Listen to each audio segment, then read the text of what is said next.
Tommy, are you alright? Your color looks a bit off. As usual, my darling, you see right through me.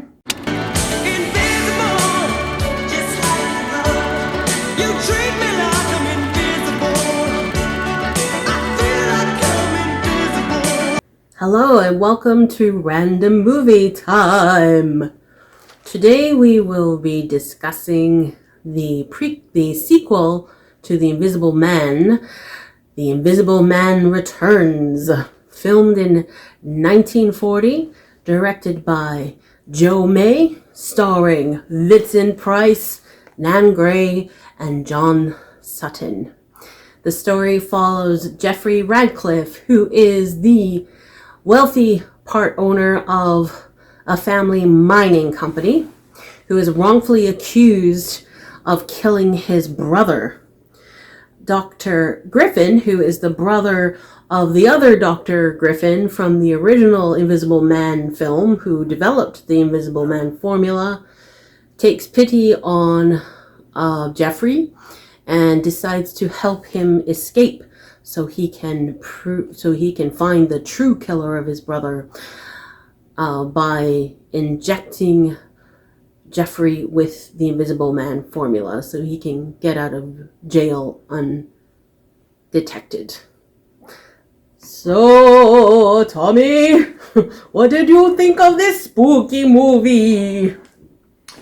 Well, I liked it. You know that I've got a thing for Universal horror movies. I always bring that up. And it was, it was a happy day when this movie popped up randomly. Another one from our Universal horror collection. I liked it. It wasn't as good as the first one, obviously. Claude Rains was sorely missed. But if you can't have Claude Rains, Vincent Price is definitely the next best thing. A funny thing about it, though, is that, Vincent Price was sort of an up-and-coming actor, so he hadn't really developed his distinctive voice yet, his sort of mid-Atlantic strange voice that he does, so... Is there no morality left in this world?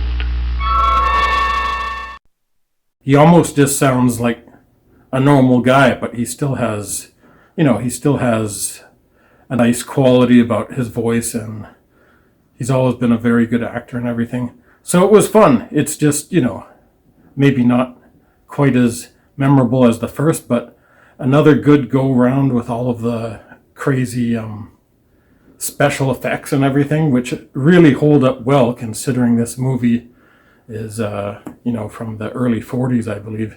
So...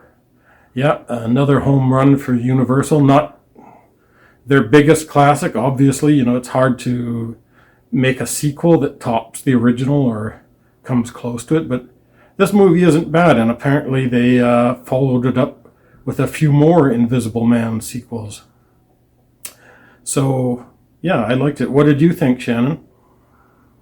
Yeah, well, it was very entertaining. I mean, to your point, yeah, they made 6 of these, I believe. 6 Invisible Man movies. I didn't think that they made sequels like this very much back then, but I guess they did. Universal Pictures. Well, one of my favorite things about this, and this might seem a little incidental, but I really liked... the costumes. The gowns are all made by Vera West, who was a very well-known fashion designer, if you're not familiar with her work. But she was actually on staff for Universal at this time. So she designed all of the ladies' gowns in all of their films. So that's pretty cool. I love Vincent Price. I mean, I can't say enough about him. Good. I just love that man. He did a fantastic job in this movie, even though you really only see him for a minute or two. But his voice is present, and of course he has a really powerful presence, even without his physical being there. Yeah, I mean, it's a typical kind of 1940s kind of suspenseful movie. very well done. You really are rooting for Jeffrey. I won't spoil the ending if you've not seen it, but let's just say it's a happy ending, and which is really nice to see in a kind of a quote unquote horror movie. I don't really feel that this is really a horror movie. It's in the monster movie collection, but he's not really a monster either. It just seems to be the circumstance he's put in. So definitely the acting is very good. I mean, for a schlocky kind of 1940s horror-ish movie, definitely above par. And it's suspenseful. It does its job. It's very, you're like, oh no, he almost got caught there. Oh no. So, what can I say? I don't really have much bad to say about it, to be honest. It's enjoyable. That's what I gotta say. Anything else to add? No, but just, noting again that it was a neat coincidence that, this is around Halloween time, and sort of our last 3 reviews were either, some sort of monster movie. We did, also Shape of Water, and now this, or some sort of spooky movie. We just did the Stephen King one, Mr. Harrigan's Phone, so it lined up well with the Halloween season, and so that was very fitting for this little series of reviews, so everything turned out well. Yes, a very happy spooky Halloween to all of you out there. So, in the end, Tommy, how many Invisible Men do you give this 1 out of 5? I'll give it 3. 3 Invisible Men. It was pretty good, not bad. Kind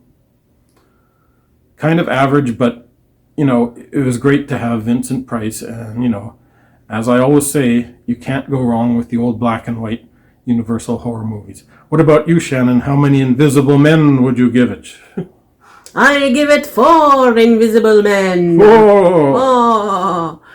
I enjoyed it. It was a little slow sometimes, but I mean, I think they did an amazing job for the time, and Vincent Price is always a fan favorite. So I guess that's all we have to say for this spooky movie. Thank you very much for joining us, and we will see you next time on Random Movie Time.